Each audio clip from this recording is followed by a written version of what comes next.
আসসালামু আলাইকুম। Hello everyone, কী অবস্থা, কেমন আছেন সবাই? তো আশা করি সবাই ভালো আছেন। আমিও আল্লাহর রহমতে ভালো আছি। তো রোজা রমজান মাস কার কেমন কাটতেছে? আমার তো বেশ ভালোই লাগতেছে। প্রতিটা বছরই অপেক্ষা করি কখন রোজা আসবে, কখন একটু মন খুলে ইবাদত করতে পারবো, তওবা করতে পারবো, কোরআন তেলাওয়াত করতে পারবো। আসলে রোজা ছাড়া তো এটা কখনো সম্ভব হয় না। তো রোজার মধ্যেই একটু কোরআন তেলাওয়াত করা যায়, মনে শান্তি আসে।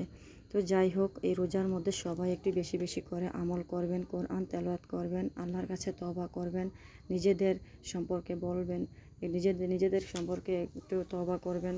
আল্লাহ যদি আমাদেরকে এই রোজা রমজানের উছিলায় আমাদেরকে মাফ করে দেয়। তো এই তো আপনাদের সাথে কথা বলতে বলতে আমার রান্নাটা প্রায় হয়ে গিয়েছে। তো আজকে আমি রান্না করেছি টমেটো দিয়ে আর রানীখুঁইয়া মাছ।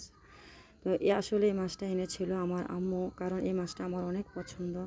তো মা তো মাই হয়, কারণ মায়েদের সাথে কোনো তুলনাই হয় না। মাই জানে একমাত্র সন্তানের কী পছন্দ অপছন্দ।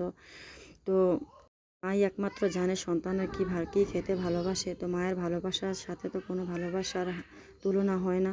তো যাই হোক, যারা আমার ভিডিও দেখতে ভালোবাসা পছন্দ করে তারা সবাই লাইক কমেন্ট ফলো দিয়ে পাশে থেকো। আল্লাহ হাফেজ।